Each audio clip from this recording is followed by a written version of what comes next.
form of cash reserves. All the commercial banks are required to keep certain percentage of their deposits in the form of cash reserves. Third is all the payments are done by checks and no cash payment. All the payments are done by checks and no cash payments. The fourth and the last assumption is there are various commercial banks.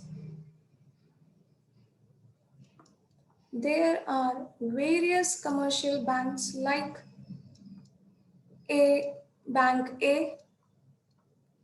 Bank A, B, C, D, E, and so on.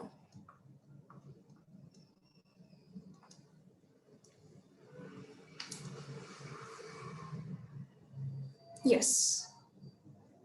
तो अभी हमने देखा कि banks के पास जब हम पैसे deposit करते हैं 1000 रुपए के, तो उससे बैंक्स हैव अ एबिलिटी कि वो मार्केट में लोन दे सकती है वर्थ ₹5000। अरे भाई, 1000 रुपए के अगर 1000 रुपए करेंसी डिपॉजिट हुई है बैंक में, तो कैसे लोन्स दे पाएगी 5000 रुपीस के कमर्शियल बैंक्स? इस प्रोसेस को कहते हैं क्रेडिट क्रिएशन, और इस प्रोसेस को समझने के लिए हमने कुछ assumptions लिए हैं. So the first assumption is कि there is a well-developed banking system in the economy. Like in our Indian economy, there is a proper functioning of various banks. बहुत सारी commercial banks हैं and all are functioning in a proper manner. Second assumption है all the commercial banks are required to keep certain percentage of their deposits in the form of cash reserves. Now this is very, very important. जितना भी रुपया commercial bank में deposit होता है, हमारे example में it is ₹1000, तो इस 1000 में से कुछ परसेंटेज कमर्शियल बैंक को अलग साइड में रिजर्व के रूप में रखना पड़ेगा. तो इफ आई एज्यूम कि रिजर्व का परसेंटेज इज 20%, तो यू टेल मी 1000 का कितना परसेंट कमर्शियल बैंक्स को सेट असाइड करना पड़ेगा in the form of reserves? बोल दो जल्दी से. 200 rupees it has to set aside. तो बचे कितने कमर्शियल बैंक्स के पास रुपए लोन देने के लिए? 800. But I am telling commercial bank is able to give loans worth rupees 5000. 5000. तो यही हमें समझना है. Second assumption is her commercial bank के लिए दिस इज वेरी नेसेसरी कि जितना भी डिपॉजिट कमर्शियल बैंक में होता है वो सारा का सारा डिपॉजिट लोन्स के रूप में लोगों को बांट नहीं सकती. से कुछ अमाउंट अलग से रिजर्व्स के रूप में रखना पड़ता है, and this is called as cash reserves requirement. तो हर कमर्शियल बैंक के लिए देयर इज अ रिक्वायरमेंट कि जितना भी डिपॉजिट उसके पास आया है उसका कुछ परसेंटेज उसे सेट असाइड करना है इन द फॉर्म ऑफ, बोल दो जल्दी से, cash reserve. Cash reserves. Very good.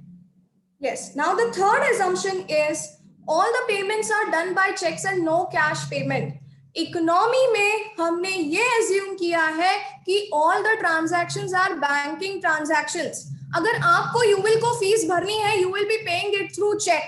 No cash payment is there in the economy. ऐसा हमने assume किया है. And the fourth assumption is कि इकोनॉमी में सिर्फ एक कमर्शियल बैंक नहीं है. reality में भी in economy there are so many commercial banks, HDFC, ICICI, Axis and so on. तो हमने भी यही माना है कि इकोनॉमी में there are so many commercial banks A, B, C, D, E and so on. Any doubt in any of the assumption?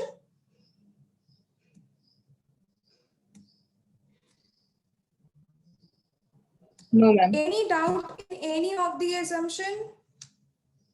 Shall so assumptions are done. Let's come to explanation. Come on, write down explanation. Suppose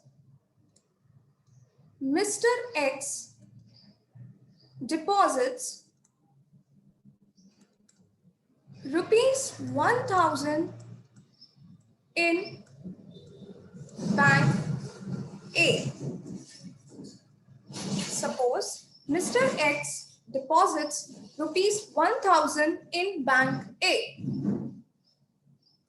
Now, bank A has to keep cash reserves. हमने assumption लिया है हर bank को कुछ cash reserves रखना पड़ता है. Now, bank A has to keep cash reserves of suppose 20% of the deposits.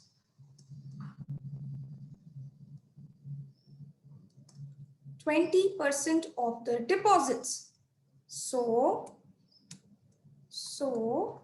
cash reserves of bank A will be cash reserves of bank A will be yes ₹200 and ₹800 is left with bank A,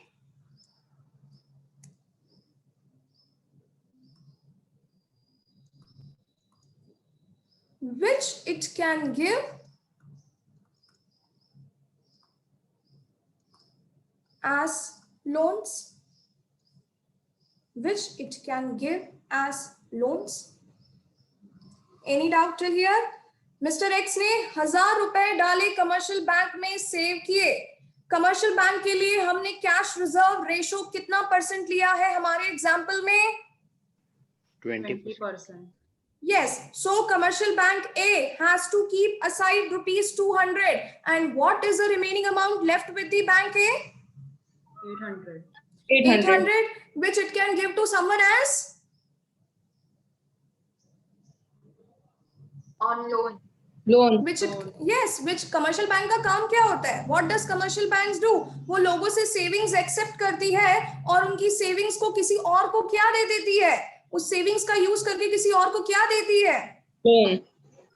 क्या देती है? Loan. Loans देती है. Is it clear? So if we draw balance sheet, come on, right? Balance sheet of bank A, liabilities, amount, assets, amount. If we draw the balance sheet of bank A, so bank A has first of all liability deposit of Mr. X. Mr. X का deposit कितना रखा हुआ है bank A में? 1000. Now why it is liability? Is it clear? जो 1000 रुपए Mr. X ने डाले बैंक A में वो किसके रुपए हैं? वो Mr. X के हैं. Bank is just saving that money on behalf of Mr. X. X. So it is a liability for bank A ₹1000. Now asset तो कितना इसमें से reserve के रूप में? Cash reserve. What is the amount of reserves? ₹200. And loans and advances कितने के loans दे दिए? कितने के loans दे दिए? 5000 के. अरे अरे out of 800. 8. So balance sheet is tallied.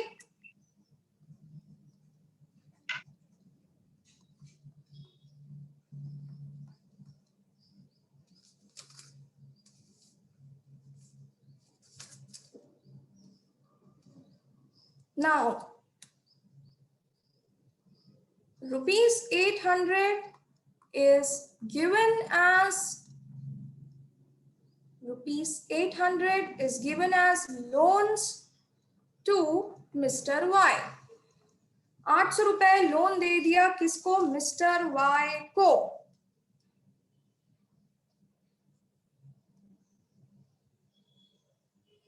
कोई डाउट यहां पर? Anybody having any doubt? Anybody having any doubt? Now, as per our assumption,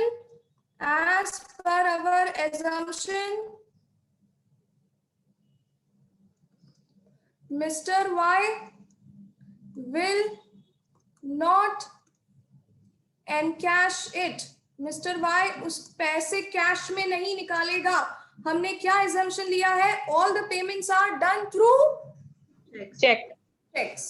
तो अगर 800 रुपए का लोन मिस्टर वाई को मिला है तो मिस्टर वाई ये 800 रुपए कैश में बैंक से विड्रॉ नहीं करेगा. What he will do? Mr. Y will make payment to his creditor. Mr. Y will make payment to his creditor by check.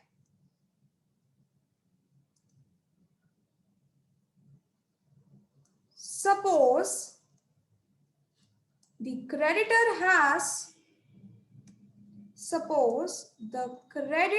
has bank account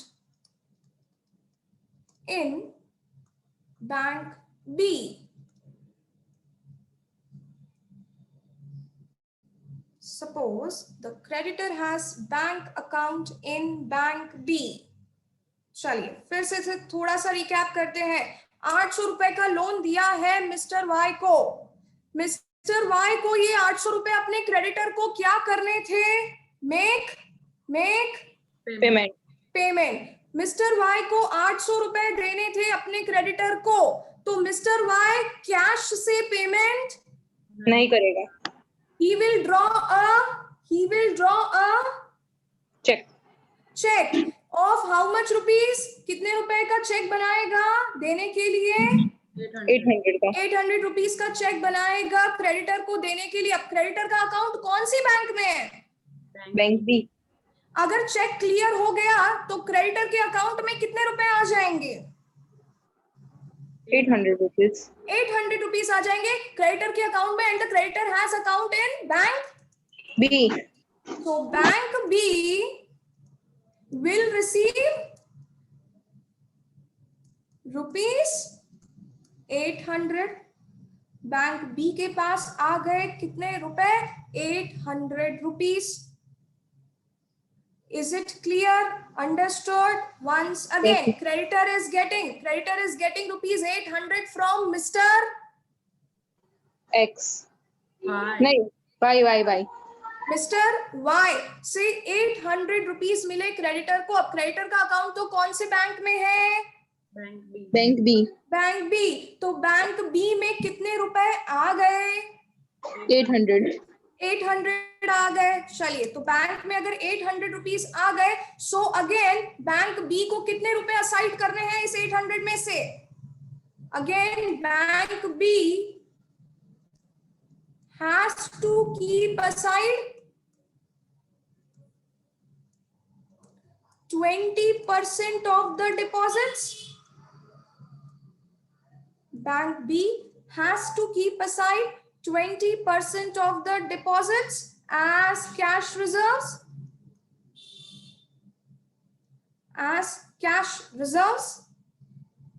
And amount left will be 800 का 20%, that is 160. It keeps aside as reserves. So amount left will be rupees 640, which will be distributed as loans.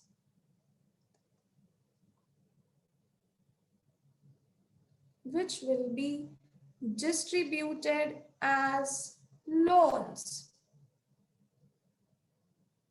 which will be distributed as loans. So balance sheet of bank B बनाएंगे अगर,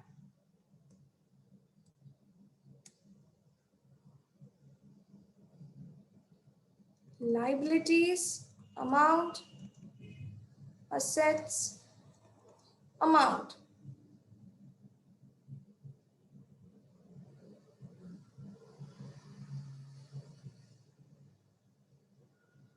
Yes, now you tell me creditor के account में कितने पैसे आए, creditor के account में कितने पैसे आए?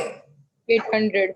800, which will be deposited in bank, which will be B. deposited in bank. So it is a liability for bank B because it is the money of the creditor which is kept, which is just kept by bank B. Bank B तो सिर्फ creditor के behalf पे उसके पैसे hold कर रही है, रख रही है. तो deposits of bank B is 800. Out of this assets में कितने reserves रखे हैं? Cash reserves कितने अलग? 800 का 20% that is 160. 160 is kept as cash reserves. और कितने रुपए बचे लोन्स देने के लिए, लोन्स एंड एडवांसेस देने के लिए कितने रुपए बच गए बैंक बी के पास? 640. Balance sheet got tallied.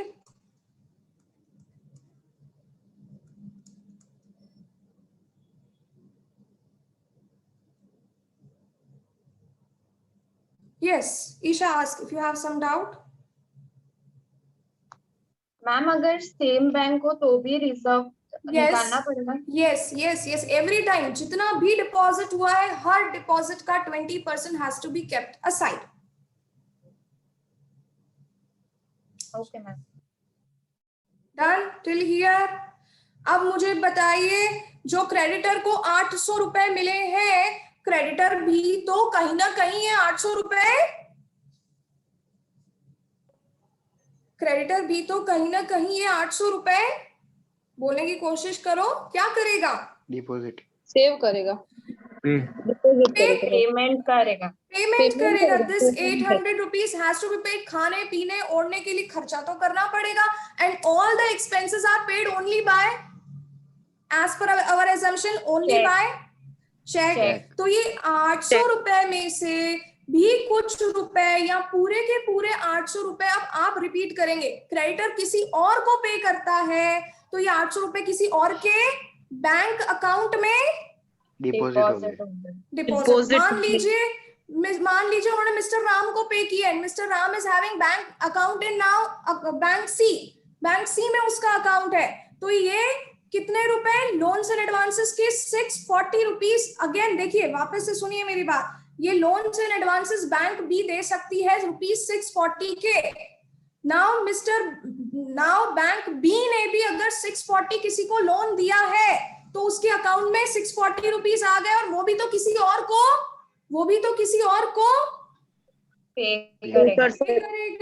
पे करेंगे चेक से. तो उस 4th पर्सन के बैंक अकाउंट में 640 आ गए, बैंक अकाउंट में 640 आ गए, फिर से बैंक 640 का 20% रिजर्व रख देगी और बाकी लोन्स दे देगी. ये प्रोसेस चलता रहेगा. कैसे? चलिए हम बनाते हैं table which will make it more clarified. Name of banks,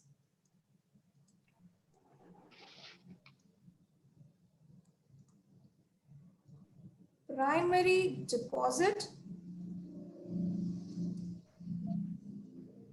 reserve, loans and advances. Name of bank, primary deposit, reserve, and then loans and advances.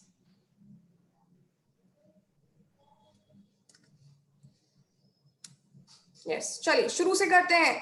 Bank A में मिस्टर एक्स ने डिपॉजिट किए 1000 रुपीज. चलिए, now you will tell 20% reserves kept aside. 20% reserve kept aside. How much reserve is kept aside? 200. कितना रुपया बचा bank ए के पास loan देने के लिए? 800. 800. यस, बैंक ए ने वाई को लोन दे दिया 800 का। अब ये वाई भी तो किसी को, mister Y will pay to his creditor how much rupees? How much rupees? 800. 800. Now this creditor is having account in bank B. तो क्रेडिटर के अकाउंट में पैसे आना यानी बैंक बी में 800 रुपीज आ गए। इस 800 में से अगेन बैंक बी को 20% of 800 that is 160 has to be kept aside. What will be the remaining amount that it can give as loan? 640.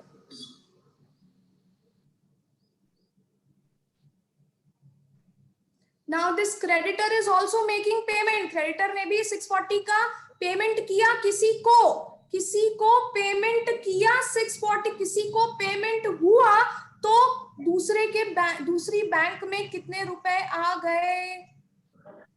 640. Now bank C में 640 आ गए, फिर बैंक सी 640 का 20% इट विल कीप असाइड, तो 640 का 128. It will keep aside. कितने का loan दे दिया? 502 का लोन दे दिया। जिस भी पर्सन को 512 का लोन मिला होगा उसने लोन क्यों लिया होगा? किसी और को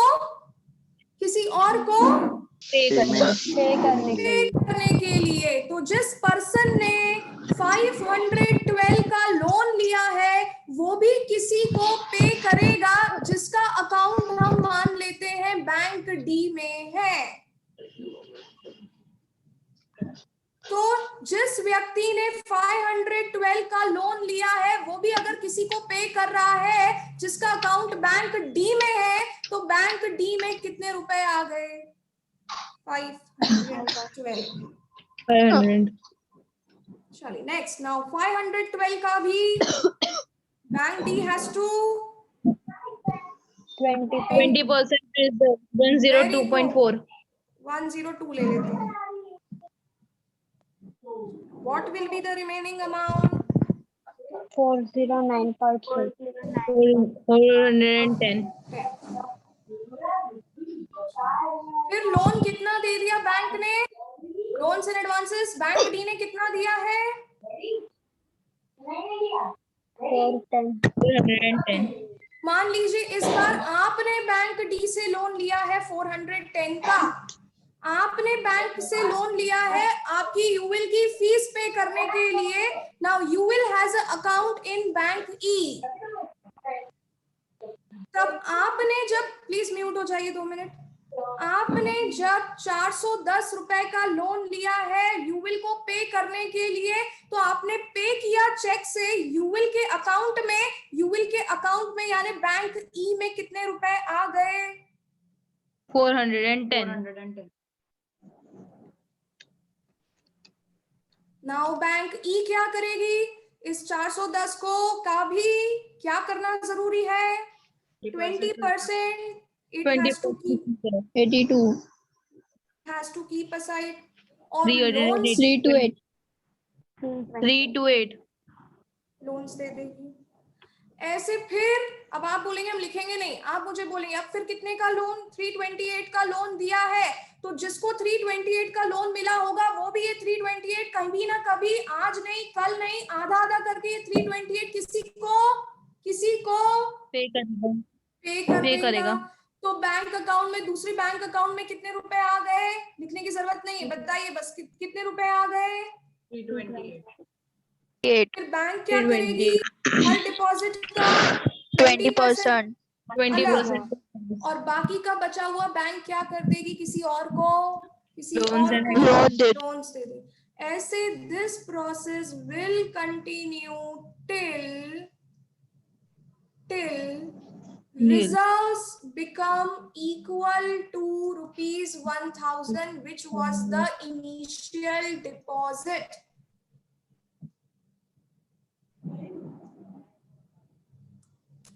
This process continues till reserves become equal to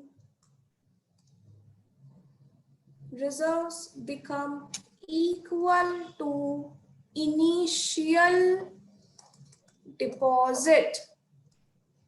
Reserves become equal to initial deposit. So total amount of loans that can be given is equal to 4,000, and the total deposits which bank will have is 5,000. Total deposits of banks will become 5,000 and loans can be given up to 4,000. How? So credit multiplier is equal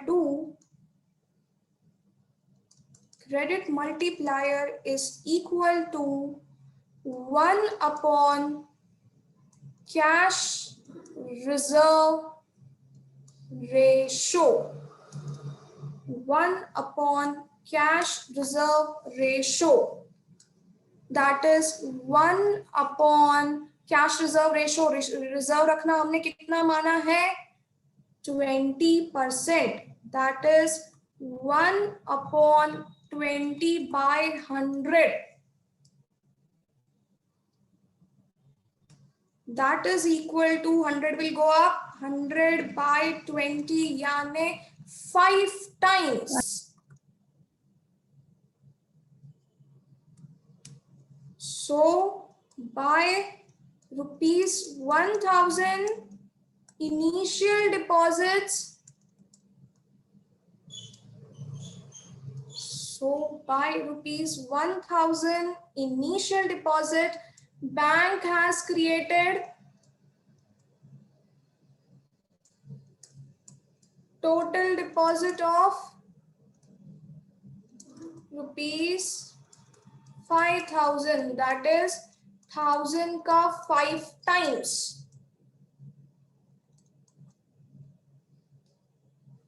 1,000 का 5 times. कैसे पता पड़ेगा कि deposits economy में 5,000 रुपए के create हो जाएंगे? फॉर्मूला क्या है? क्रेडिट मल्टीप्लायर का formula is 1 upon cash reserve ratio. 1 upon cash reserve ratio in our example was how much percent? How much percent? 20%. तो 1 upon 20% अगर हम कैलकुलेट करेंगे तो it is coming how much? 5 times. And initial deposit कितने रुपए का हुआ था? इनिशियल डिपॉजिट कितने रुपए का हुआ था? 1,000. तो उससे इकोनॉमी में टोटल डिपॉजिट्स 5 times बढ़ गए and total deposits will be in the economy by how much rupees? 5,000 rupees. Is it clear? Understood? Now total deposits calculate करने का भी फॉर्मूला है. Total deposits is equal to A upon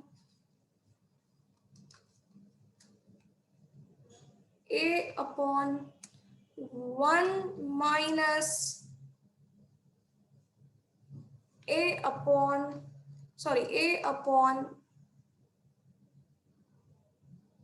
CRR. A upon CRR.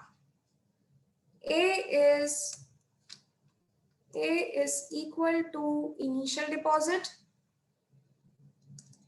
A is equal to initial deposit. CRR is the cash reserve ratio, जो अभी हमने कितना माना है 20%. 20%. तो अगर हम फॉर्मूले में डालें तो 1000 is 1000 upon CRR, that is 20%. 20 ones are 25. That means 1000 into 5 will go up into 5. That is total deposits economy में कितने create हुए 5000K.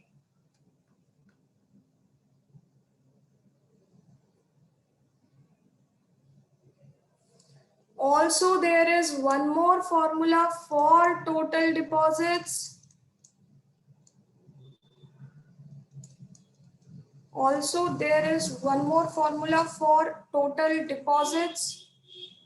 That is A upon 1 minus R. A upon 1 minus R. A is initial deposit. A is initial deposit. And R is fraction of deposits given as loan. Fraction of deposits given as loans. तो पहले तो R बताते हैं. हर बार 20% reserves रखते थे और loan कितना percent देते थे 80%. 80%. हर बार fraction of deposits given as loan, हर बार लोन कितना परसेंट दे रहे थे, हर बार लोन कितना परसेंट दे रहे थे, speak up. 80%. 80%. So 80% is equal to, just calculate 4 by 5.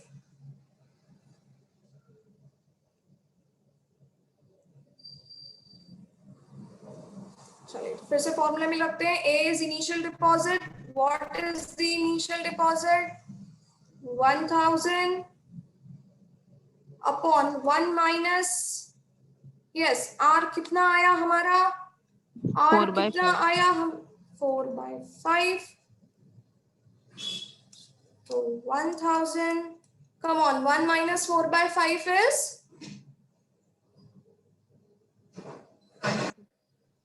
अरे सीधी बात, LCM लेते हैं 5, that there will go 5 minus 4, yes, so 1000, 1 by 5, 1 minus 4 by 5 is what, 1 by 5. चलिए वापस से पुराने फॉर्मूले पे ही आ गए. 1000 upon 1 by 5, यहाँ पर भी 1000 upon 1 by 5, 5 will go up in multiplication, so 1000 into 5, so total deposits in economy is created by how much rupees? 5,000. 5,000.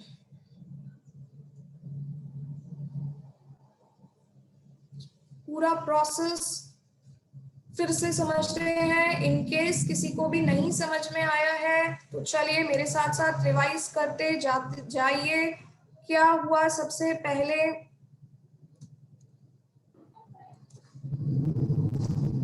Yes, तो हमने पहले assumptions माने कि banking system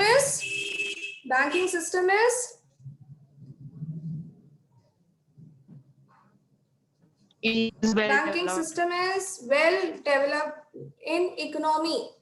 Second is her commercial banks को, चलिए रिपीट करेंगे तो याद होगा, हर कमर्शियल बैंक्स को 80% रिजर्व्स रखने हैं. हर कमर्शियल बैंक को कुछ परसेंटेज क्या रखना है, रिजर्व में कैश रिजर्व. हाँ, कैश रिजर्व रखना है. नेक्स्ट, सारे पेमेंट्स किसके थ्रू हो रहे हैं, सारे पेमेंट्स किसके थ्रू हुए? चेक्स के थ्रू हुए। And there are so many commercial banks in the economy. बहुत सारी commercial banks हैं इकोनॉमी में। चलिए एक्सप्लेनेशन स्टार्ट करते हैं। There was Mr. X जिसने इनिशियली बैंक में कितने रुपए डिपॉजिट किए? 1000। कौन सी बैंक में डिपॉजिट किए? 1000 कौन सी बैंक में डिपॉजिट किए? बैंक ए बैंक ए में bank A. Deposited, bank A में डिपॉजिटेड 1000 रुपीज। चलिए बैंक ए ने क्या किया? देखिए balance sheet of bank A. Bank A ने क्या किया? 1000 में से 20% कैश रिजर्व्स रखे। 20% 20% रख reserves। दिए। तो बचा हुआ पैसा कितना बचा बैंक के पास? कितना बचा बैंक के पास? 800 Which 800। bank has given us? Which bank has given us?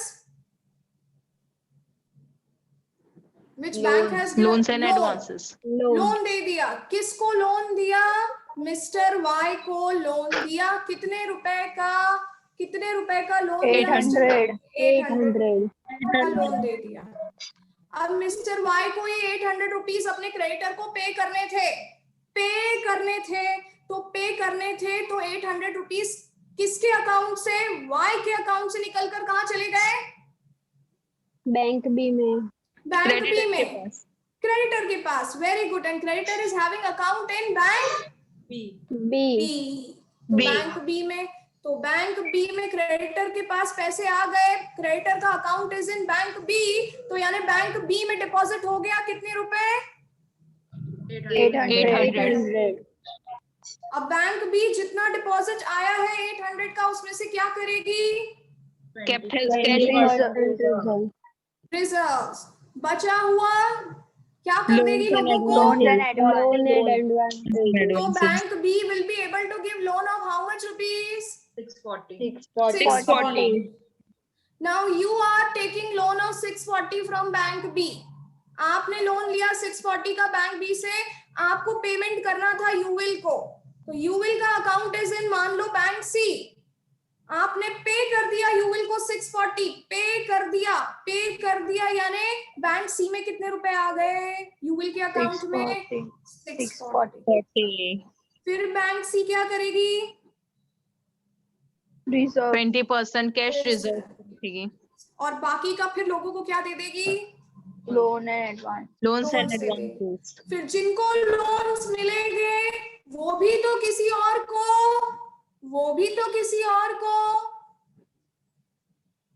पे करेंगे। मैंने लोन लिया तो मैं भी तो किसी और को पे करूंगी। जरूरी तो नहीं है एक ही टाइम पे करूं, अलग अलग भी तो पे कर सकती हूँ। जैसे भी मैंने सबको धीरे धीरे करके पेमेंट किया, तो जिनको भी मैंने पेमेंट किया उन सब के बैंक अकाउंट में क्या आए? पैसे आए। यानी बैंक में फिर से पैसे आए। बैंक के पास जितने पैसे आएंगे बैंक हर बारी उसका कुछ अमाउंट अलग कर देगी और बाकी फिर दूसरों को क्या दे देगी? लोन। ऐसे ऐसे करके पहले बैंक ए में 1000 रुपए मिस्टर एक्स ने डाले, फिर बैंक बी में 800 रुपए आए, फिर बैंक सी में 640 आए। ऐसे टोटल डिपॉजिट्स क्रिएट होंगे 5000 के। हमें कैसे पता पड़ा 5000 के बैंक डिपॉजिट्स टोटल क्रिएट हुए? By the formula says what? Credit multiplier is equal to, come on, 1 upon cash reserve ratio. reserve ratio, that is 1 upon 20 by 100, that is 5 times। तो यानी जो 1000 रुपए इनिशियली डिपॉजिट हुए थे उसके कितने create हो गए? बैंक में कितने रुपए क्रिएट हो गए? बैंक में कितने रुपए क्रिएट हो गए? 5000। Any doubt? Is it clear? No. Sure? चलिए तो आज हम यहीं पे एंड करते हैं। थोड़ा सा ये बचा हुआ है जिसको हम कल कंटिन्यू करेंगे। If you have any doubt you can ask tomorrow. Is it clear? Hi ma'am. Yes अरे Udit, you were there in the full class? जिसने बाय बोला उदित तुम थे? तुमने झेल ली मेरी मैक्रो इकोनॉमिक्स की क्लास? सुनी पूरी। अच्छा चलिए ठीक है। Tomorrow I will ask question from you. Okay ma'am. चलिए बाय बाय। Bye ma'am.